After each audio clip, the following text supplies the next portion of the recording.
In the next few minutes, I'm going to teach you how you can stop working with the clients you don't want to be working with and invest as much of your time as possible with your absolute best clients.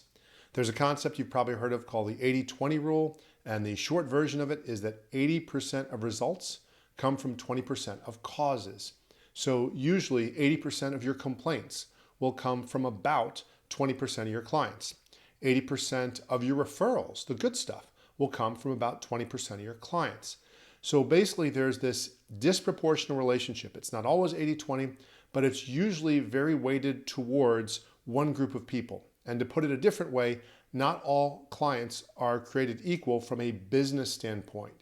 It's one of those situations where we don't want to necessarily invest our time evenly across the board. We want to pay attention to who really values us, who really trusts us, who really implements what we suggest, and grow with those people and get more people like them. So we're going to look at how you can identify and invest in your most desirable clients and drop, ignore, or delegate the rest. The first thing you need to do in your business is just drop the clients who make work and life unenjoyable. There's a lot of reasons why this might be the case. You might just not like them. You might find them tiresome. They might be annoying. They might be demanding. They might be high maintenance. They might be dissatisfied with your work. They might be constant complainers. You don't need to know why. There will be a few clients where you'll say, oh, whoa, hold up. There's so much money at stake here. I'll put up with a little bit of an inconvenience here. Or to put it a different way, the money might make you happy enough that they might not be that unenjoyable. But overall, especially the people that are not bringing big income or even remotely decent income to your business. And more than that, they're pulling you down, they're pulling your energy down, and they're costing you in life force, in energy, in possible future sales. And if they're not doing that to you, they're doing it to your team members. They're wearing on your team members. They're wearing on your ability to keep your team members for years at a time because they're just constantly making your team members or your life miserable. Get rid of those people as quickly as possible. They're the type of people I suggest you actively get out of your business. Tell them politely, it's not you, it's me. We need to get you somewhere else. The second group of people you want to look at your business that need to be shifted are your attention-seeking clients. These are the ones that no matter what happens, there needs to be a long appointment with you. There needs to be a long conversation. There needs to be a story, a drama. These people are not getting their social needs met for attention, and I'm going to suggest you help them get those needs met somewhere else. Just ignore them. Most of them actually aren't going to go away anyway because they're just looking for somewhere to land and talk. You don't want them bending the ear of your team members. It takes too much of their time. You don't want them bending your ear too long. You don't need to be rude to them. They're not bad people. They're not toxic, at least by this definition. They're just attention seeking. They constantly want to be helped. They want to feel special.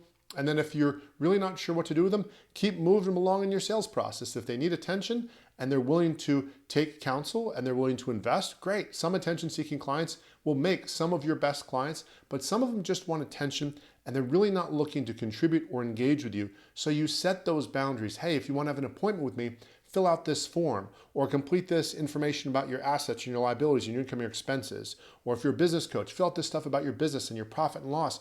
And then once you get me that information, we'll move forward. So filters like that can allow you to determine if these people are serious or if they're attention seekers only.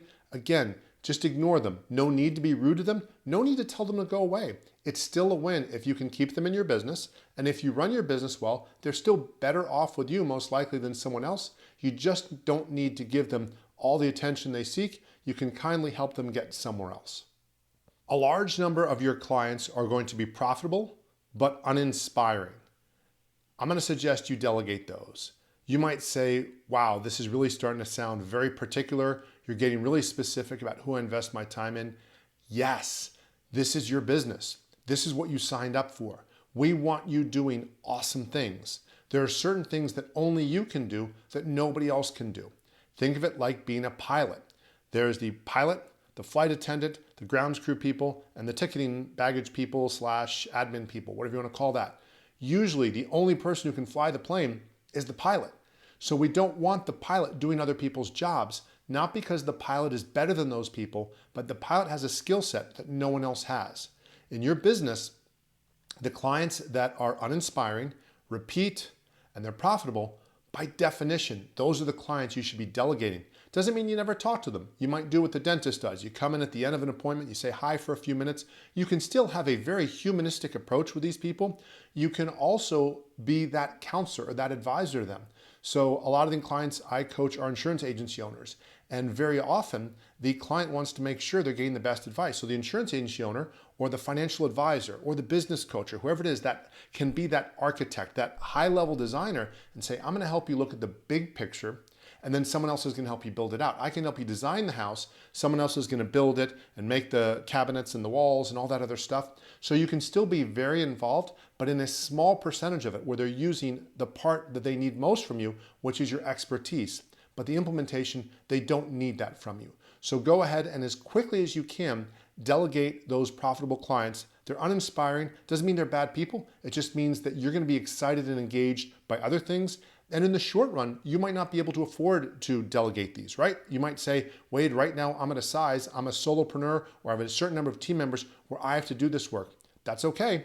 I'm going to suggest to you that the more you go into your highest impact, highest income work, you'll start generating more sales at a higher level. You'll be too busy to deal with your profitable and uninspiring clients, and it'll force you to delegate those. So again, we don't have to be perfect. Growth is never perfect. There's going to be situations where we grow, and sometimes some people have to wait. Some people have to be a little patient with us. Those are the people we want being patient with us and having to wait. The people we don't want to have to wait are our highest impact, highest income clients. Continue to work with clients who make you money and make you happy. This might be an obvious statement, but if you compare it to the other bits of advice I've given you in this episode, we've talked about dropping clients who make work unenjoyable, ignoring attention-seeking clients, and delegating profitable clients that are uninspiring. There's going to be a certain group of people that they make you happy. Some of them might make you a lot of money. Some of them might not make you a lot of money at all, but they make life enjoyable. You enjoy working with them. Sometimes they're sending you a bunch of business, and that's why you're finding them enjoyable. Sometimes they're just nice to talk to, or they have a good perspective, or you like connecting with them. So continue to hold on to those clients. Make sure you have time with people that are making you money and making you happy. What that's going to do is that's still not your ultimate group.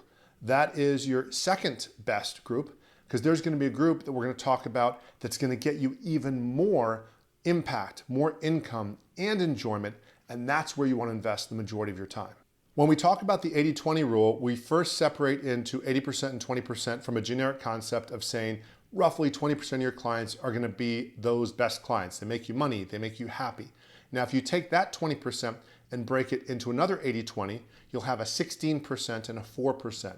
Roughly 16% of those are going to be people that make you money and make you happy. And then about 4% of your clients are going to be people that make you money, they make you happy, but they're also making a huge impact in the lives of the people they serve. They're impactors. These are the people who are going to most value when you make a huge impact in their life because they speak that language. They're your peer. They see you, they notice you. Oh, you're trying to make an impact. You're not just trying to make money.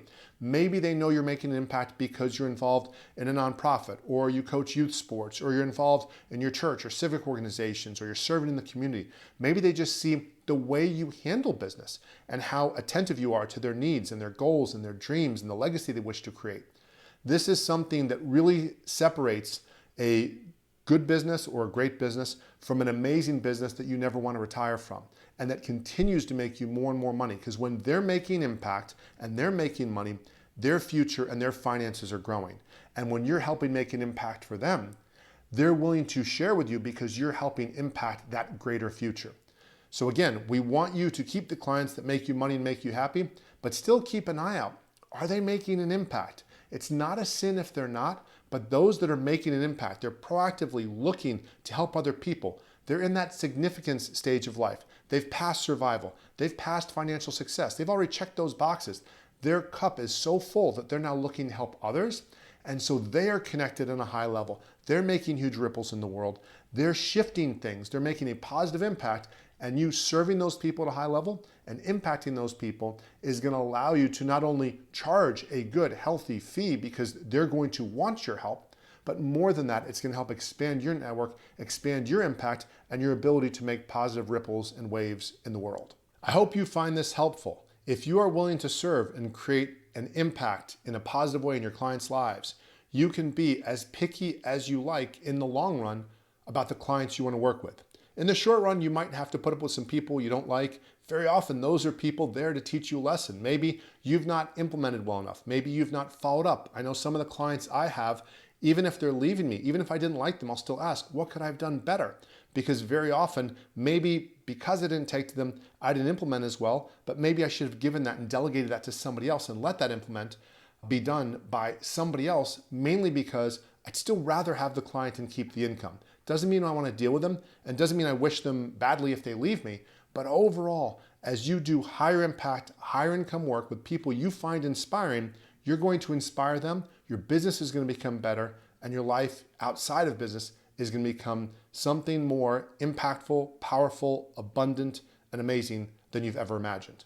As always, I look forward to helping you create greater impact, income, and freedom in your life and the lives of others. Please let me know whatever I can do to serve you. Thanks.